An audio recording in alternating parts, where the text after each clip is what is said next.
बिस्मिल्लाहिर्रहमानिर्रहीम अस्सलाम वालेकुम वरहमतुल्लाहि वबरकातुहू। Welcome to Rabia kitchen. आज मैं आप लोगों के लिए मज़ेदार से हलीम की रेसिपी लेके आई हूँ जो इतना लेसदार रेशेदार बनता है। इतने कम मसालों के साथ इतना मज़ेदार हलीम बनेगा। इस वीडियो को फुल वॉच कीजिएगा। आए बनाना स्टार्ट करते हैं। आधा किलो मैंने गंदम लिया है, इसे अच्छी तरीके से साफ़ कर लिया है। आधा किलो ही हम इसके अंदर चने की दाल डालेंगे। 1 पाव मैंने माश की दाल ली है। 1 पाव चावल लेंगे। 1 पाव मूंग की दाल लेंगे। ये पांचों चीज़ें हमारी हलीम के अंदर जाएंगी। अब हम एक पतीला लेंगे, इसके अंदर गंदम और चने की दाल को डालेंगे। दोनों को पहले हम अच्छी तरीके से मिक्स कर लेते हैं और अच्छे से वॉश करेंगे इसे 1 से 2 दफ़ा, क्योंकि इसके अंदर बहुत मिट्टी होती है। इसकी मिट्टी बिल्कुल ख़त्म हो जाए और 2 घंटे के लिए इसे भीगने के लिए रखेंगे। इतना पानी डाल देंगे हम। ओवरनाइट रखेंगे तो जिस तरीके से गर्मियाँ पड़ रही हैं तो दाल ख़राब होने का डर होता है। अब हम एक और बॉल लेंगे, इसके अंदर माश की दाल डालेंगे, चावल को डाल देते हैं, मूंग की दाल डाल देंगे और इसे भी 2-3 दफ़ा अच्छी तरीके से वॉश कर लेंगे। फिर हम इसके अंदर इतना पानी डालेंगे कि 2 घंटे के लिए इसको भी भीगने के लिए रख देंगे। इसको अच्छी तरीके से धो के हम रख देते हैं और 2 घंटे के बाद ये देखिए हमारी दालें अच्छे से फूल चुकी हैं, डबल हो चुकी हैं। ये देखिए इसी तरीके से हमारी दालें भी डबल हो चुकी हैं। अब हम एक बड़ा पतीला लेंगे, इसके अंदर सारी दालों को डाल देंगे एक साथ। इसी के अंदर हम 8 जग भर के पानी के भी डालेंगे। आपको बिल्कुल टेंशन नहीं लेनी कि 8 जग ज़्यादा हो जाएंगे। आप देखिएगा कितना परफेक्ट हलीम बनेगा आपका। अब हम इसको चूल्हे पे रख देते हैं तेज़ आंच पे कि इसके अंदर उबाल आ जाए। इतनी देर के लिए मैं इसे ढक के रखूँगी। 4 मैंने बड़े साइज़ की प्याज ली है, इसकी कटिंग कर ली है और 3 कप मैंने ऑयल को भी अच्छा सा गर्म कर लिया है। इसके अंदर हम आधी प्याज डालेंगे और प्याज को थोड़ा थोड़ा करके फ्राई करते हैं तो प्याज बहुत क्रिस्पी सी और जल्दी कलर आ जाता है। ये देखिए कितना खूबसूरत हमारे प्याज के अंदर कलर आ चुका है। सारी प्याज को हम फ्राई करके निकाल लेते हैं।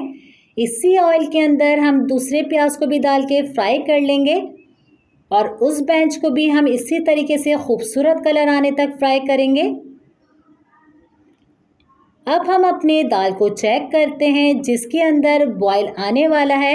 ये देखिए बॉयल आने से पहले इस तरीके से झाग आ जाते हैं। सारे झाग को हम रिमूव कर देंगे, क्योंकि ये झाग हमारा पतीला और हमारा चूल्हा बहुत जल्दी ख़राब कर देता है। इसलिए इस झाग को हम निकाल दें तो ही ज़्यादा बेहतर है। इसे ढक के रख देते हैं कि दाल हमारी बेहतरीन से गल जाए। 2 किलो मैंने गोश्त लिया है बड़े साइज़ का। अब हम प्रेशर कुकर लेंगे, इसी के अंदर सारा ऑयल डाल देंगे, इसलिए मैंने ऑयल को ज़्यादा लिया था। अब हम इसके अंदर सारा गोश्त डाल देते हैं। इतनी देर तक मैं फ्राई करूंगी कि कलर बिल्कुल चेंज हो जाए, स्मेल इसकी ख़त्म हो जाए। 8 चम्मच मैंने अदरक लहसुन का पेस्ट लिया है, ये डाल देंगे और अच्छी तरीके से मिक्स कर लेंगे। हलीम के अंदर अदरक लहसुन का पेस्ट ज़्यादा डाला करें। इसी के अंदर 20 मैंने हरी मिर्ची ली थी जो लाल हो जाती हैं, उसे मैंने पीसा है। हरी मिर्चों का पेस्ट जाएगा। आधा चम्मच भर के मैंने हल्दी डाली है, 1 चम्मच भर के नमक और 2.5 चम्मच भर के मैंने इसके अंदर कश्मीरी लाल मिर्ची पाउडर डाला है। क्योंकि कश्मीरी लाल मिर्ची मैंने इसलिए डाली है, खूबसूरत सा कलर आएगा। 1 चम्मच भर के हम लाल मिर्ची पाउडर का डालेंगे। अब सारे मसालों को अच्छी तरीके से हम भून लेते हैं। इसका कच्चापन बिल्कुल हम ख़त्म कर देंगे।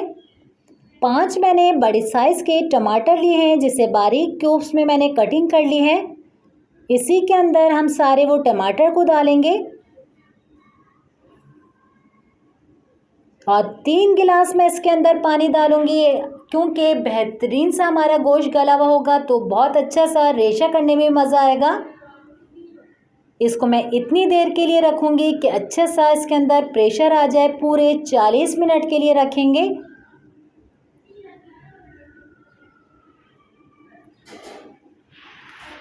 अब हम अपने दाल को भी चेक करेंगे। ये देखिए दाल का दाना बिल्कुल फूट चुका है। अगर आपके घर में हैंड मिक्सर है तो वेल एंड गुड है, अगर नहीं है दालों का चूल्हा आप बंद कर दीजिए। आधे घंटे में हमारी दालें ठंडी हो जाएंगी तो थोड़ा थोड़ा जूसर के अंदर डाल के इसको पीस लीजिए। सारी दालें हमारी बारीक सी हो जाती हैं और ये देखिए हमारी सारी दाल अच्छे से बारीक हो चुकी है। इसको चेक कर लेते हैं। अभी हम इसको साइड पे रखेंगे। हम अपने हलीम का बेहतरीन सा एक मसाला तैयार करेंगे, जिसके अंदर लिया है मैंने 2 चम्मच भर के सफ़ेद ज़ीरा, 20 मैंने बादियान के फूल लिए हैं, 20 छोटी इलायची ली है, 3 बड़ी इलायची, 1 चम्मच काली मिर्चों का इसे बारीक सा पीस लिया है। 2 दफ़ा छन्नी से मैंने छानने के बाद ये देखिए इसके धागे से बचे हैं, इसको मैंने अलग कर लिया है। अपने गोश्त का भी प्रेशर मैंने हटा दिया है। बेहतरीन सा गोश्त गल चुका है। इसके ऊपर आपको ऑयल नज़र आ रहा है। इसका सारा ऑयल हम एक बॉल के अंदर निकालेंगे पहले और दूसरा बॉल लेंगे। जितना भी इसके अंदर शोरबा है सारे शोरबे को हम अलग बॉल में निकालेंगे। इसके अंदर जो गोश्त बचा है सारे गोश्त को अच्छी तरीके से चूल्हे पे रख के घोट लेंगे। ये देखिए आपको कि बिल्कुल कबाब का मसाला लग रहा होगा। अच्छी तरीके से मैंने सारे बोटियों का रेशा कर लिया है। अब हम अपने दालों को जो पीसा था सारे गोश्त को इसके अंदर डालेंगे। मैंने अपनी वीडियो की स्पीड थोड़ी बढ़ा दी है क्योंकि बहुत लंबी हो जाएगी हमारी वीडियो। अब हम इसको अच्छी तरीके से मिक्स कर लेंगे। जैसे जैसे मैं मिक्स कर रही हूँ आपको कलर इसका नज़र आ रहा होगा। इसी के अंदर हम सारा शोरबा डाल देते हैं जो हमने अलग बॉल के अंदर निकाल के रखा था। इसे भी हम अच्छी तरीके से मिक्स करते रहेंगे। इसके अंदर मैं कोई आर्टिफिशियल कलर नहीं डालूंगी। आप देखिएगा मसालों से ही हमारा बेहतरीन सा कलर आता रहेगा। जो हमने रोगन को निकाल के रखा था एक बॉल के अंदर, अब हम वो सारा रोगन डालेंगे। पिसा हुआ आधा हम इसके अंदर मसाला डालेंगे। जब हमको ज़रूरत पड़ेगी तो आधा हम फिर डालेंगे। इसी के अंदर 1 चम्मच या 2 चम्मच भर के हम नमक के डाल देंगे। अच्छी तरीके से इसको हम मिक्स करते रहेंगे। बिल्कुल आप जैसे जैसे इसको मिक्स करते रहेंगे बिल्कुल इसके अंदर हलीम का कलर आते जाएगा। देखिएगा आप चेक करते रहेगा। ये देखिए माशाल्लाह माशाल्लाह इतना लेसदार हमारा हलीम बना है। मैं इसको घोटनी की मदद से कर रही हूँ। अगर आपके पास घोटा हो या आपके घर में कोई मर्द हो तो उससे आप घोटा लगाएंगे तो बेहतरीन सा हो जाएगा। फिर तो इस हलीम के अंदर चांद चांद लग जाती हैं। फिर भी आप देखें मेरा हलीम बहुत ज़बरदस्त बना है इसी घोटनी से।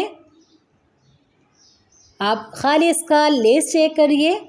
इसे बॉल के अंदर निकाल लेते हैं। कोई इसके अंदर हरा धनिया पुदीना नहीं जाएगा, कोई भगार नहीं जाएगा। फिर भी आप देखेगा कितना मज़ेदार हलीम बनेगा। ये कराची हलीम हमारा बेहतरीन सा तैयार हो गया है। ज़रूर ट्राई करके अपना फीडबैक मुझसे ज़रूर शेयर कीजिएगा। एक बाइट मैं आप लोगों के लिए लूँगी। उम्मीद करती हूँ आज की हलीम की रेसिपी मेरी अच्छी लगी होगी।